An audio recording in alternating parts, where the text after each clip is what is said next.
Hello friends, welcome to kitchen art. આજે હું તમારી સાથે એક એવી રેસીપી શેર કરવાની છું કે તમે વિચાર્યું પણ નહીં હોય કે આ રીતે વધેલી રોટલીમાંથી કોઈ મીઠાઈ પણ બની શકે છે. હા ફ્રેન્ડ્સ, બજારમાં ખૂબ જ મોંઘી મળતી મીઠાઈને આજે આપણે રોટલીમાંથી બનાવીશું.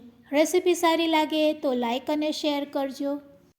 અને જો તમે મારી ચેનલ ઉપર નવા હોય અને મારી ચેનલને હજુ સબસ્ક્રાઈબ ન કરેલ હોય તો સબસ્ક્રાઈબ કરી બાજુનું બેલ બટન દબાવવાનું ભૂલશો નહીં, જેથી કરીને તમને મારા નવા વિડીયોનું નોટિફિકેશન મળતું રહે.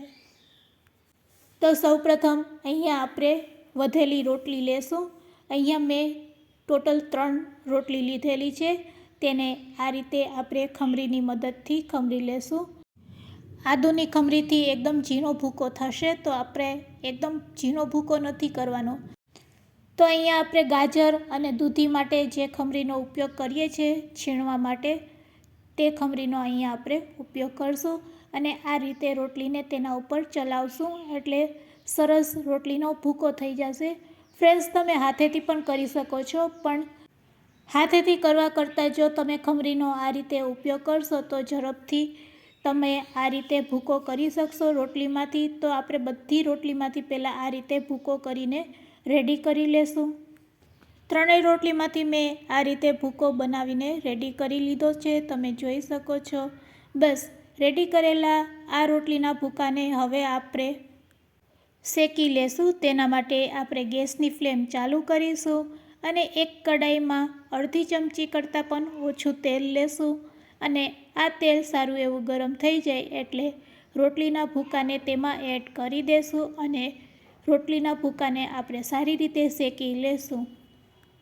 તો ફ્રેન્ડ્સ, આ રીતે શેકવાથી તેમાં રહેલું મોઇસ્ચરનો ભાગ છે તે દૂર થઈ જશે. તો અહીંયા આપણે ફક્ત 2 મિનિટ તેને આ રીતે શેકી લેશું. તવેથાની મદદથી સતત 2 મિનિટ તેને આ રીતે સતત હલાવતા જશું અને રોટલીને સારી રીતે શેકી લેશું. જેમ જેમ રોટલી શેકાતી જશે તેમ તેમ તે હલકી લાગશે અને તમને ખ્યાલ પણ આવી જશે કે અહીંયા આપણી રોટલી છે એ સરસ શેકાઈ ગઈ છે.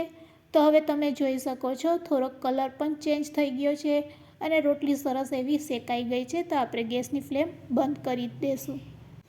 શેકાયેલી રોટલીના ભૂકાને હવે આપણે એક ટ્રેમાં કાઢી લેશું.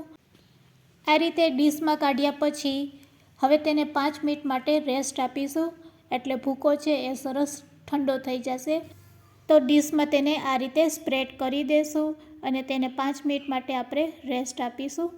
રોટલીના શેકેલા ભૂકાને તમે આ રીતે ચેક કરશો તો તેમાં એકદમ ક્રિસ્પીપણું લાગશે. હવે તેને આપણે 5 મિનિટ માટે રેસ્ટ આપી દઈશું. 5 મિનિટ પછી હવે તેને આપણે મિક્સર જારમાં લઈ લેશું અને રેડી કરેલા આ ભૂકાને હવે આપણે ગ્રાઇન્ડ કરી લેશું. તો ગ્રાઇન્ડ કર્યા પછી તમે જોઈ શકો છો કે એકદમ સરસ આપણે રોટલીનો ભૂકો કરી લીધો છે, એકદમ પાવડર ફોર્મમાં. અહીંયા બિલકુલ પણ મોઇસ્ચરનું પ્રમાણ નથી. રોટલીમાંથી આ મીઠાઈ એટલી સરસ બને છે કે તમે કલ્પના પણ નહીં કરી હશે. હવે તેમાં આપણે મિલ્ક પાવડર એડ કરીશું. તો મેં અત્યારે 10 રૂપિયાના પેકેટમાં જેટલો મિલ્ક પાવડર આવે છે તેટલો જ મિલ્ક પાવડર અહીંયા મેં એડ કરેલો છે. બજારમાં ખૂબ જ સહેલાઈથી 10 રૂપિયાવાળું પેકેટ મળી જાય છે મિલ્ક પાવડરનું. તો અહીંયા આપણે તેનો જ ઉપયોગ કરીશું. સાથે સાથે બેકિંગ પાવડર ફક્ત 1 પિંચ જેટલો જ નાખીશું. હવે તેમાં આપણે કોકો પાવડર એડ કરીશું. જો ફ્રેન્ડ્સ તમારા ઘરમાં કોકો પાવડર હોય તો તમે તેની અડધી ચમચી એડ કરી શકો છો અને કોકો પાવડર ન હોય તો સ્કીપ પણ કરી શકો છો. ઓપ્શનલ છે, ફરજિયાત નથી. બધી વસ્તુને આપણે પહેલાં હાથેથી આ રીતે મિક્સ કરી લેશું. બધી વસ્તુ આ રીતે સારી રીતે મિક્સ થઈ જાય એટલે તેમાં આપણે દૂધ એડ કરશું. તો હાથમાં થોડુંક થોડુંક દૂધ લેતા જશું અને પછી તેનો લોટ આપણે બાંધી લેશું. તો ફ્રેન્ડ્સ, અહીંયા મેં 1 ગ્લાસમાં દૂધ લીધેલું છે. હવે આ ગ્લાસમાંથી આપણે થોડુંક થોડુંક દૂધ નાખતા જશું અને સારી રીતે લોટ બાંધી લેશું. ફ્રેન્ડ્સ, એ વાતનું ધ્યાન રાખવાનું છે કે અહીંયા આપણો લોટ છે એ નરમ ન બંધાઈ જાય. એકદમ રોટલીના લોટ જેવો જ આપણે આ લોટ બાંધીશું. તો તો આ રીતે આપણે હાથમાં થોડુંક દૂધ લેશું અને દૂધ એડ કરતા જઈશું અને રોટલી જેવો લોટ બાંધી લેશું. તો ફ્રેન્ડ્સ, તો લગભગ અડધા ગ્લાસ જેટલું દૂધ જોઈ ગયું છે આ લોટને બાંધવા માટે. તો ફ્રેન્ડ્સ, હવે આપણો સરસ લોટ બંધાઈ ગયો છે.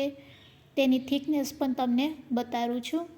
રેડી કરેલા આ લોટમાંથી હવે આપણે નાના નાના બોલ્સ બનાવી લેશું. તો આ રીતે રેડી કરેલા લોટમાંથી આપણે મીડિયમ સાઇઝના બોલ બનાવી લેશું. બધા લોટમાંથી આપણે આ રીતે બોલ્સ બનાવી લેશું. આ રીતે હાથમાં થોડોક લોટ લઈ અને તેને હાથેથી આ રીતે પ્રેસ કરશો એટલે સરસ નાના નાના બોલ્સ બનીને રેડી થઈ જશે. તો તમે જોઈ શકો છો, બસ આ રીતે આપણે બધા બોલ્સ બનાવીને રેડી કરી લેશું. તો અહીંયા આપણા બધા બોલ્સ બનીને રેડી છે, તેને આપણે સાઈડમાં રાખી દેશું. હવે ગેસની ફ્લેમ આપણે ચાલુ કરીશું અને એક કઢાઈમાં 1 વાટકી જેટલી આપણે ખાંડ લેશું. જે વાટકીમાં આપણે ખાંડ લીધી છે તે જ વાટકીના મેઝરમેન્ટથી આપણે તેટલું જ પાણી તેમાં એડ કરશું અને અહીંયા આપણે એક ચાસણી બનાવવાના છે. તો ફ્રેન્ડ્સ, હવે તમે સમજી ગયા હશે કે આપણે શું બનાવી રહ્યા છે. હા ફ્રેન્ડ્સ, અહીંયા આપણે ગુલાબજામુન બનાવી રહ્યા છે.